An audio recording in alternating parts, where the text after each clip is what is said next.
Good morning. Standard 5 maths chapter number 1 पूर्णांक संख्याओं एमां आपणे स्वाध्याय 1.1 में दाखला नंबर 2 सुधी जोयुं हतुं। हवे दाखला नंबर 3 तो कि सोमवारे श्रीनगरनुं तापमान 5 अंश सेल्सियस हतुं। सोमवारे एनुं तापमान केटलुं छे 5 अंश सेल्सियस अने मंगळवारे 2 अंश सेल्सियस ओछुं थाय छे। सोमवारे हतुं एना करता 2 अंश सेल्सियस ओछुं थाय छे। हवे मंगळवारे श्रीनगरनुं तापमान शुं हशे? 2 अंश ओछुं थयुं तो हवे केटलुं थशे ई मंगळवारनुं शोधवानुं छे। अने बुधवारे तापमान 4 अंश सेल्सियस वधी जाय छे तो बुधवारे तापमान केटलुं थशे ई शोधवानुं छे। એટલે મંગળવારે અને બુધવારનું તાપમાન આપણે શોધવાનું છે।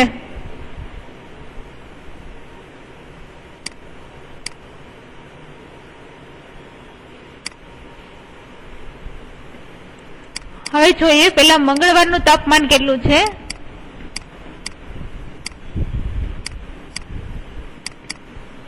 તો મંગળવારે પેલા કેટલું હતું તો કે -5 હતું અને એમાં ઓછું કેટલું થાય છે 2 અંશ। તો ઓછું થાય એટલે બાદબાકી કરવાની રહેશે એટલે કે -2।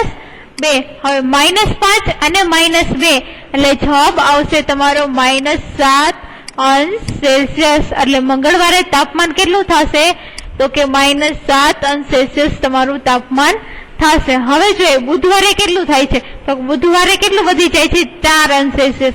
मंगळवार करता 4 अंश वधे छे तो बुधवारनुं तापमान जोईए तो पेला मंगळवारे केटलुं हतुं -7 अने वधे छे केटलुं 4 तो सरवाळो करवानो थशे એટલે કે +4 -7 + 4 એટલે જવાબ આવશે -3 अंश सेल्सियस। तमारो बुधवारनुं तापमान केटलुं थशे तो के -3 अंश सेल्सियस तापमान थशे।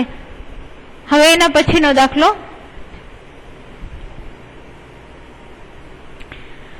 एक विमान छे ई समुद्र तटथी 5000 मीटरनी ऊंचाईए उडे छे।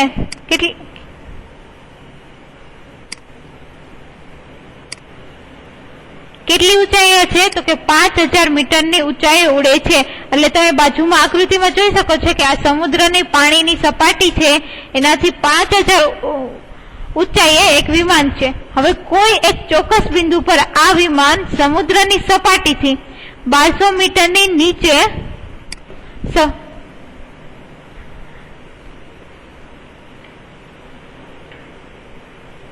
1200 મીટરની નીચે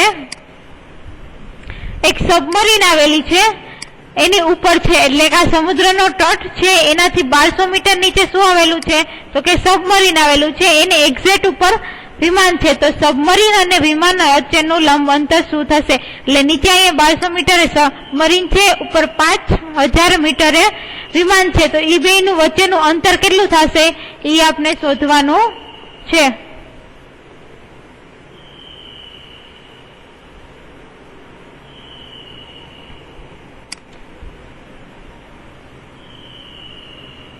હવે જોઈએ દાખલા નંબર કેટલામો છે તો કે 4 તો વિમાન અને સબમરીન વચ્ચેનું લંબ અંતર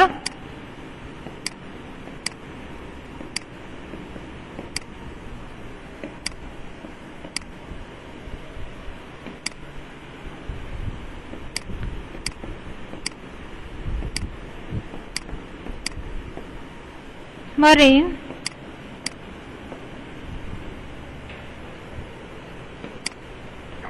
એ બેનું લંબ અંતર એટલે કે એ બેનો સરવાળો કરવાનો થશે। વચ્ચેનું અંતર જોઈએ તો સમુદ્રથી સબમરીન કેટલી હતી તો કે 1200 મીટર ની નીચે હતી અને વિમાન કેટલું હતું તો કે 5000 મીટર હતું કે 1200 + 5000 એટલે જવાબ આવશે 6200 મીટર। તો બંને વચ્ચેનું લંબ અંતર કેટલું થશે 6200 મીટર। આ તમારો જવાબ છે। અહીંયા આવશે 5000। હવે એના પછીનો દાખલો જોઈએ। મોહન તેના બેંકના ખાતામાં 2000 રૂપિયા જમા કરાવે છે। કેટલા રૂપિયા જમા કરાવે છે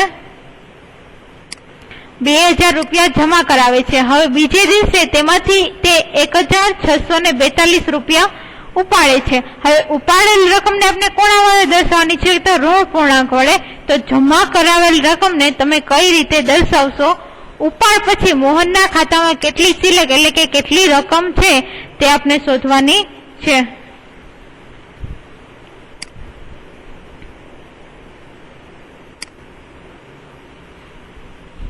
હવે જોઈએ દાખલા નંબર 5।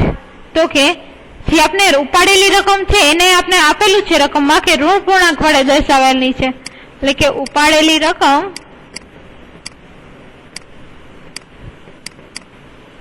કેટલી આપેલી છે? 1642। ઋણ પૂર્ણાંક વડે દર્શાવવાના એટલે આગળ આવશે માઇનસ। ઉપાડેલી રકમ ને માઇનસ હોય તો જમા કરેલી રકમ શેના વડે દર્શાવાય? તો કે પ્લસ વડે। એટલે લક્ષી જમા કરેલી રકમ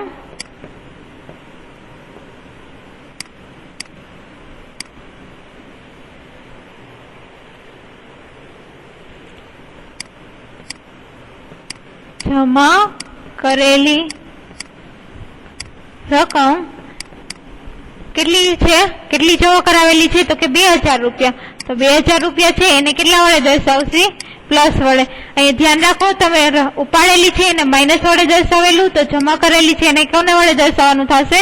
પ્લસ વડે દર્શાવવાનું થશે। હવે કે છે કે એના ખાતામાં કેટલી સિલક બચશે? તો 2000 એને જમા કર્યા, એમાંથી 1642 ઉપાડી લીધા, તો એનો બાદબાકી કરશે કે 2000 માંથી 1642 રૂપિયા એને ઉપાડી લીધા, તો હવે કેટલી રકમ વધશે? તો કે જવાબ આવશે 358 રૂપિયા એના ખાતામાં બાકી રહેશે। 358 રૂપિયા છે એ મોહનના ખાતામાં એમનેમ જમા થયેલા રહેશે। હવે જોઈએ દાખલા નંબર 6।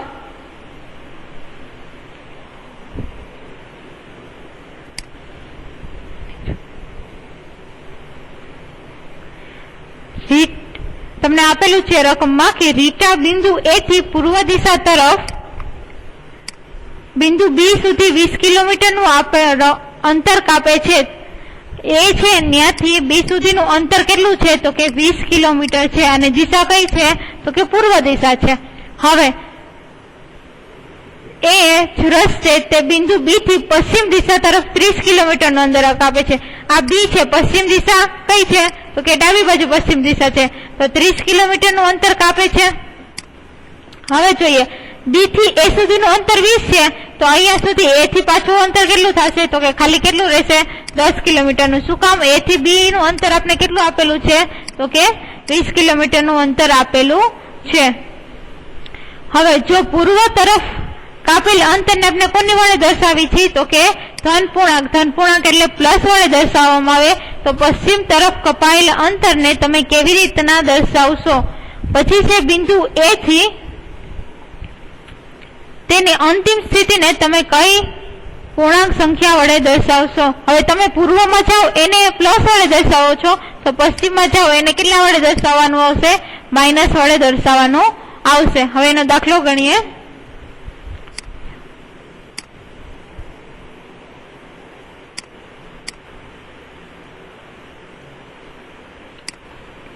દાખલા નંબર છે 6।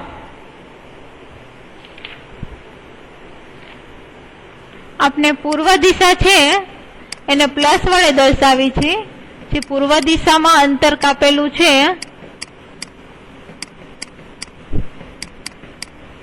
કેટલું કાપેલું હતું? તો કે 20 કિલોમીટરનું કાપેલું હતું, તો એને કોના વડે દર્શાવી છે? પ્લસ વડે। તો પશ્ચિમ દિશામાં જે અંતર કાપશે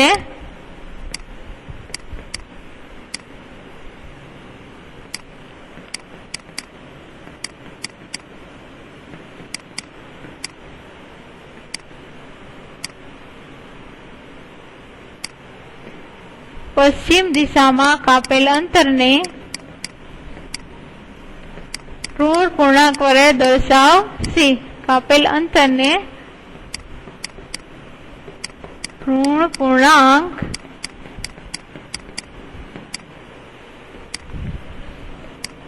વડે દર્શાવાય। બરોબર। હવે એના પછીનો એમ જ પ્રશ્ન છે કે બિંદુ એ થી તેની અંતિમ સ્થિતિ તમે કઈ પૂર્ણાંક સંખ્યા વડે દર્શાવશો? તો પેલા બિંદુ એ થી પૂર્વમાં બી તરફ જાય છે, બી થી પાછું ઊંધી દિશામાં જાય છે અને સી બિંદુ સુધી જાય છે. તો કેટલું આવશે એનું અંતિમ સ્થાન?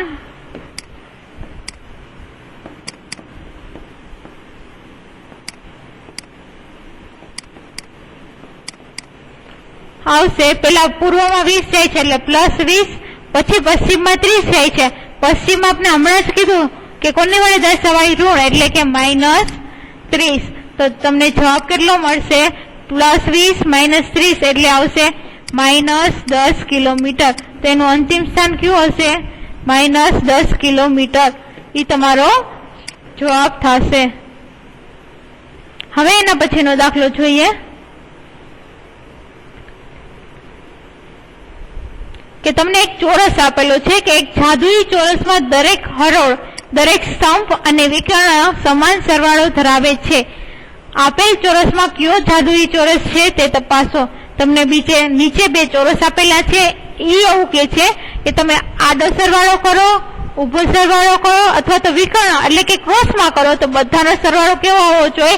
સરખો આવવો જોઈએ. જો સરખો આવે તો એ ચોરસ કેવો કહેવાય? જાદુઈ ચોરસ કહેવાય. હવે તમને બે ચોરસ આપેલા છે, એમાંથી ખબર નથી કયો જાદુઈ ચોરસ છે, તો આપણે પેલા બધાનો સરવાળો કરશી અને પછી જોશી કે કયો જાદુઈ ચોરસ છે.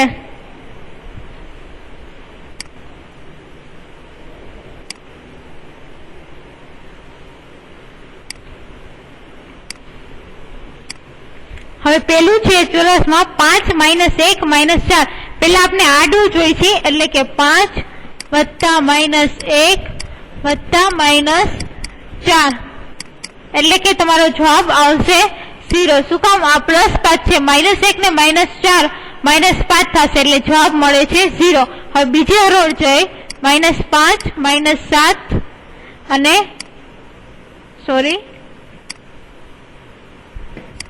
પેલા છે -5, પછી વત્તા કરવાનો છે -2 અને પછી વત્તા આવશે 7 એટલે કે તમારો જવાબ આવશે તમને પાછો કયો મળે છે? 0. હવે ત્રીજી હરોળ જોઈએ તો કે 0 + 3 વત્તા -3. -3 ને +3 0 થશે એટલે પાછો કેવો થશે? 0. તો તમે પેલા ચોરસમાં ત્રણેય આડી હરોળનો સરવાળો કરશો તો તમને 0 0 0 જવાબ મળે છે. હવે આપણે ઊભો સરવાળો કરશી. આ ત્રણેય કોનો સરવાળો હતો? તો કે જે આપણે હરોળ હતી આડી હરોળ એનો સરવાળો હતો. હવે આપણે કરશી કોલમનો સરવાળો. જે ઊભી કોલમ છે એનો કરશી એટલે કે 5 વત્તા -5 વત્તા 0 એટલે જવાબ શું મળશે? 0. 5 માંથી 5 જશે તો 0 0 વત્તા 0. હવે બીજી કોલમ છે એનો કરીએ તો કે -1 વત્તા -2 વત્તા 3 બરાબર. તો -1 ને -2 થશે -3, -3 વત્તા +3 એટલે જવાબ મળશે આપને 0. હવે ત્રીજી છે એનો સરવાળો કરીએ. -4 વત્તા 7 વત્તા -3. -3 ને -4 થશે +7, -7 અને +7 એટલે જવાબ મળશે આપને 0. તો પેલા હરોળનો હતો. હવે જે આપણે સરવાળો કર્યો છે એ ત્રણેય કોનો કર્યો છે? કોલમ. કોલમ એટલે કે જે ઊભા સ્તંભ હોય એને કોલમ કહેવાશે. તો એ કોલમનો સરવાળો કર્યો છે. હવે આપણે કરશી વિકર્ણનો સરવાળો. વિકર્ણ એટલે જે ક્રોસમાં હશે એને કહેવાશે વિકર્ણ. તો એનો સરવાળો કરશી તો એ આપને મળશે -5 વત્તા -2 +5 વત્તા -2 વત્તા આવશે -3 એટલે કે -2 ને -3 થશે -5 વત્તા +5 એટલે આપને 0 જવાબ મળશે. હવે એવી જ રીતના બીજું વિકર્ણ લઈએ તો કે -4 વત્તા -2 વત્તા 0 એટલે કે આપને મળશે -4 ને -2 એટલે -6 વત્તા 0 એટલે જવાબ મળશે આપને -6. હવે જોઈએ કે ઉપર હરોળમાં બધાના આન્સર 0 0 હતા, એવી જ રીતના કોલમમાં બધાના આન્સર 0 0 હતા, પરંતુ આપણે વિકર્ણમાં જોઈએ તો એક વિકર્ણનો જવાબ 0 મળે છે, પણ બીજા વિકર્ણનો જવાબ શું મળે છે? -6. એટલે જે આપણે કોલમ, હરોળ ને વિકર્ણ એ બધાનો જવાબ સરખો મળતો નથી.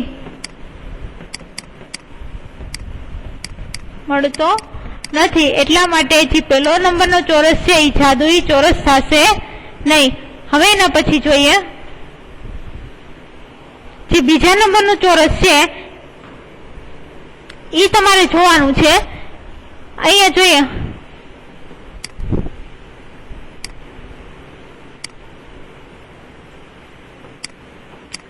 આ જે 5 -2 ને -3 હતા એને વિકર્ણ કહેવાશે, અને બીજો વિકર્ણ કોને કહેવાશે? તો કે -4, -2 અને 0. આમ જે આડું આવશે એને આપણે વિકર્ણ કહીશું. એવી જ રીતના આપણે બીજો ચોરસ જોઈએ. તો પેલો ચોરસ તો નથી, એટલે હવે બીજો ચોરસ જોઈએ કે આ ચોરસ છે એ આપણે જાદુઈ ચોરસ મળે છે કે નથી મળતો. તો પેલા બધી આડી લાઈન નો સરવાળો કરશે, પછી ઊભી લાઈન નો સરવાળો કરશે, અને પછી જે વિકર્ણ એટલે કે જે સાઈડમાં છે ક્રોસમાં એનો સરવાળો કરશે.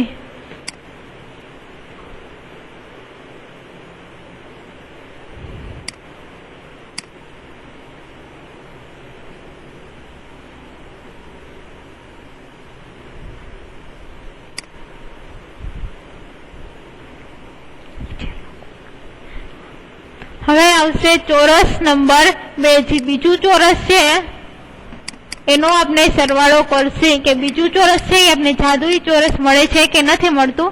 તો પેલા આડી છે હરોળ એનો સરવાળો કરીએ તો કે 1 વત્તા -10 વત્તા 0 એટલે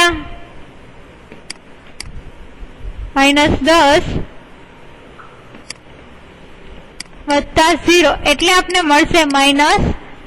એક -10 માંથી 1 જશે એટલે આપણે મળશે 9. એવી જ રીતના બીજી રો લઈએ કે -4 વત્તા -3 વત્તા -2. 4 ને 3 7, 7 ને 2 9. આગળ બધે માઇનસ છે એટલે આવશે -9.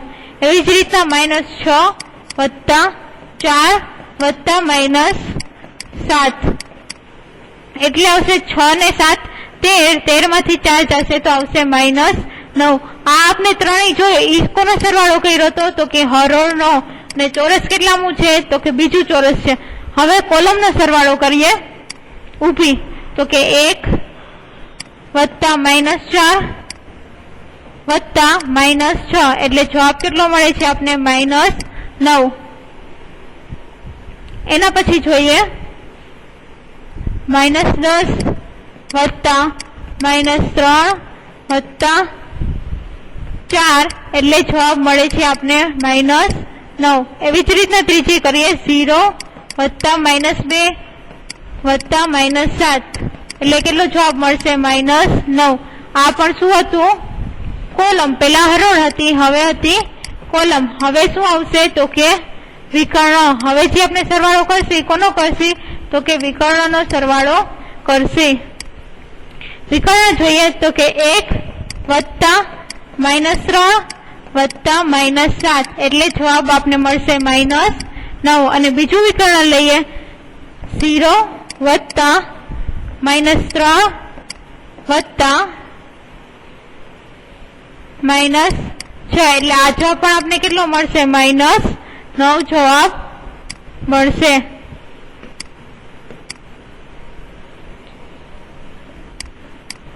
તો હવે આપણે ઉપર જોઈએ કે હરોળ છે એ બધું આપણે કેવું મળ્યું છે? તો કે -9 મળી છે. એવી જ રીતના આપણે કોલમમાં જોઈએ તો એ પણ -9 મળી છે. અને બંને વિકર્ણો છે એ પણ કેટલા મળ્યા છે? -9. તો આ ચોરસ છે એ કેવો કહેવાય? તો કે જાદુઈ ચોરસ કહેવાશે. શું કામ? કારણ કે બધાનો સરવાળો કેવો આવે છે? સરખો આવે છે. એટલે કેવો કહેવાય? જાદુઈ ચોરસ કહેવાશે.